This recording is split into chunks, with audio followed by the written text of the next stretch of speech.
Sesha Sai was a boy of 10, and he had a magnificent nose.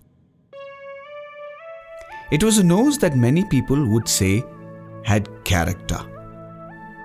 It was also a nose that people rarely ever saw because it was always buried in some book or the other. He took his books everywhere. He rarely spoke, and while most other kids were out in the playground, he was found beneath a tree with his nose buried in his book. The only person he came close to speaking to was the school librarian.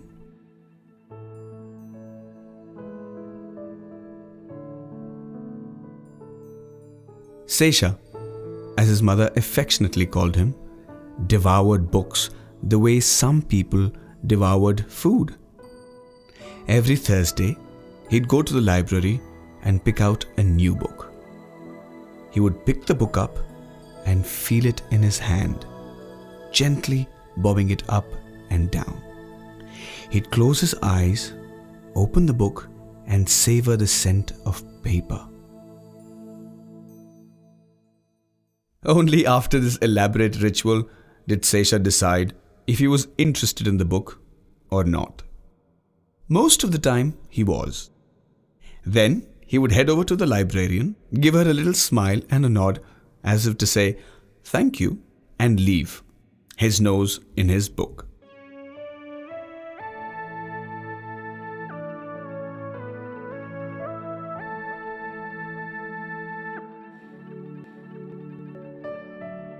The other children thought he was strange and huddled together and made songs about him that they sang as he walked by. There goes Sesha, his nose in his book, wouldn't give anyone else a look. There goes Sesha, his nose in his book, wouldn't give anyone else a look. Does he have a nose? We wonder if it blows. Does he have a mouth? Is there someone who knows? Does he have lips? Are they pink, do you think?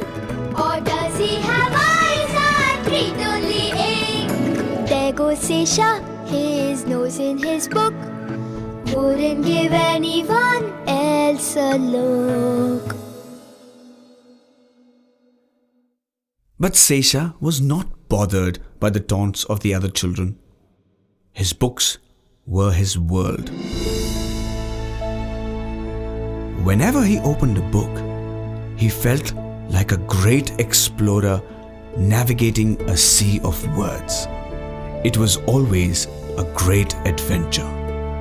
Sesha knew that books could take you places that most people only dreamed about. Why? Last week, he was a warrior deep in the forests of Africa. He could make weapons out of sharp stones and medicines from leaves. He even helped a hurt tiger by bandaging its tail. He wrote down the ingredients for the medicine in his little brown notebook. Sesha carried his brown notebook with him everywhere and would furiously write in it from time to time. Nobody knew what was in it. They heard it contained many strange secrets. They heard it had rainbow-striped tigers and horses with wings that came alive when you saw them.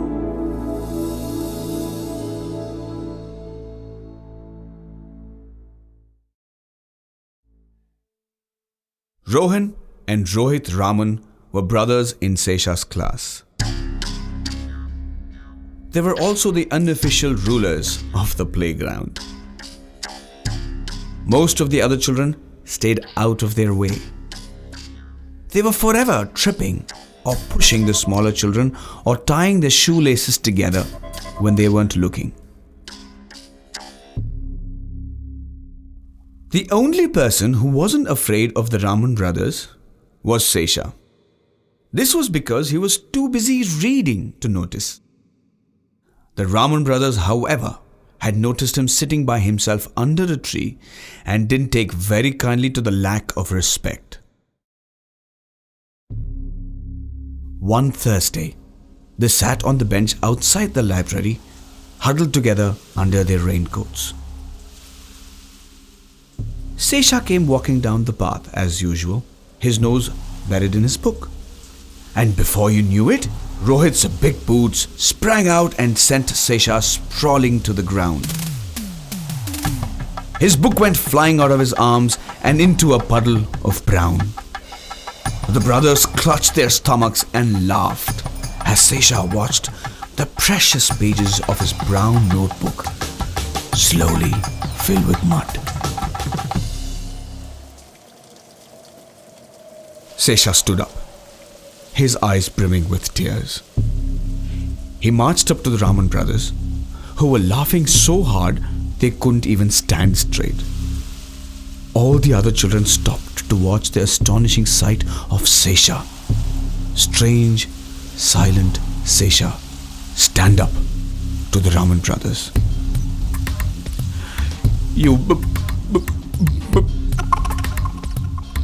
The Raman brothers had stopped laughing. They were too shocked to react. You bullies, Sesha spluttered. There was silence. The only sound was the sound of rain falling on the pavement where the three boys stood. Then, suddenly, the silence was shattered by Rohan's thunderous belly laugh that rippled through the playground. Sesha picked up his book and ran home, big wet drops of rain and tears streaming down his face.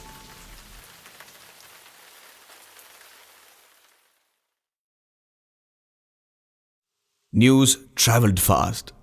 By the next day, every child in the school had heard about the showdown in the playground. Hey! Strange, silent Sesha walked up to the Raman brothers. Strange, silent Sesha couldn't even get a word out. The Raman brothers took complete advantage of the situation. Strange, silent Sesha, his nose in a book, his eyes reading words that his mouth mistook. Strange, silent Sesha, his nose in a book, his eyes reading words that his mouth mistook.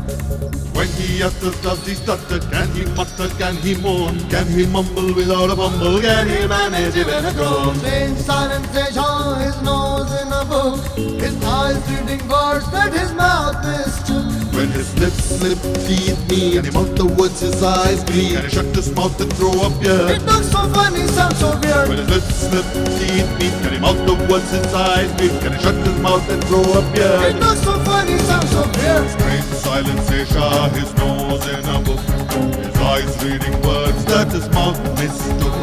Strange, silent Sesha, his nose in a book, his eyes reading words that his mouth mistook. Strange, silent Sesha, even stranger now, also very silly, like a spluttering cow.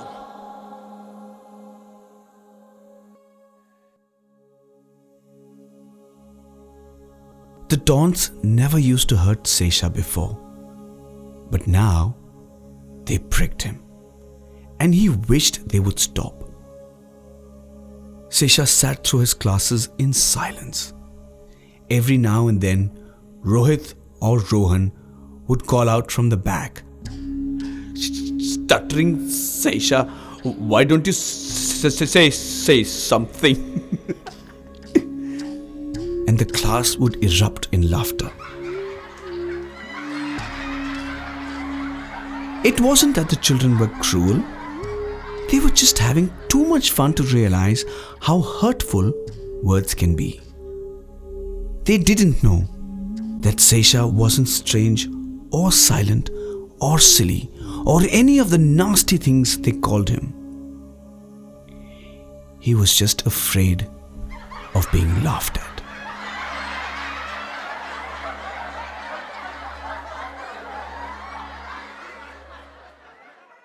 Then, one day, during geography class, Mrs. Raj talked about Bengal tigers.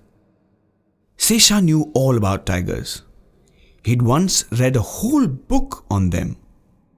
On any other day, his ears would have perked up with interest. But today, he was barely listening.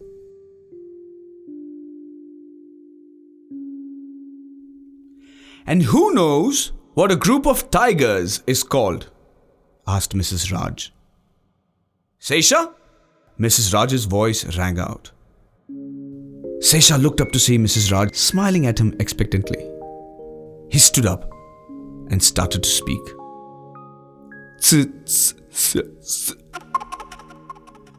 He fell silent as sniggers rippled through the classroom. Mrs. Raj shushed the class with one stern look. He tried again. He heard the Raman brothers laughing from the back, and he fell silent and stared at his shoes. He felt Mrs. Raj's hand on his shoulder and looked up to see her holding a piece of chalk in her outstretched arm.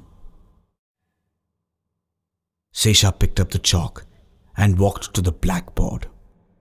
He drew 2 lines, and then 2 more, and 2 more.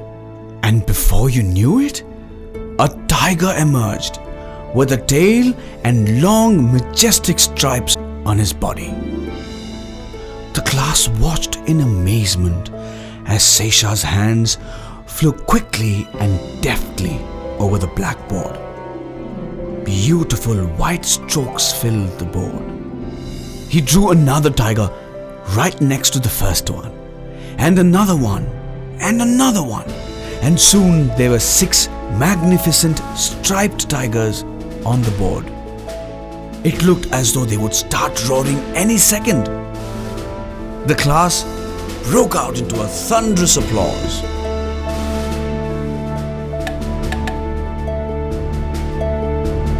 Then, in big white letters below the drawing, Sesha wrote S-T-R-E-A-K, streak.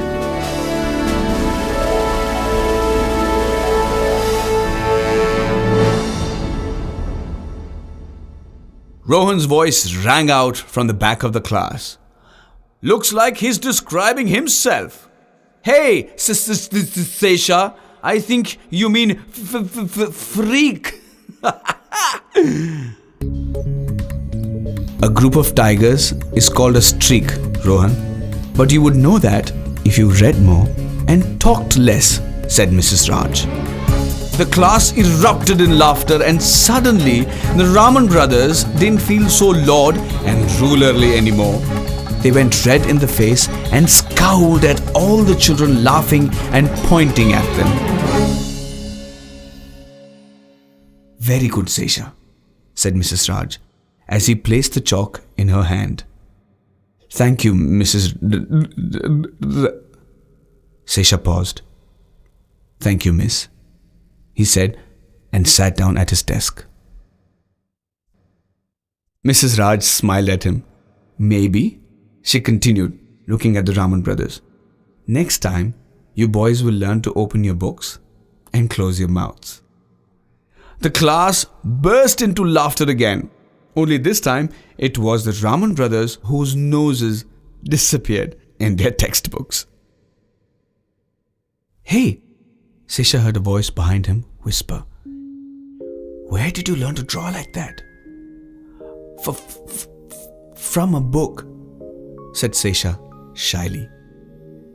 "Can you show me?" asked another boy. Sesha nodded, grinning shyly, and said, "Tomorrow."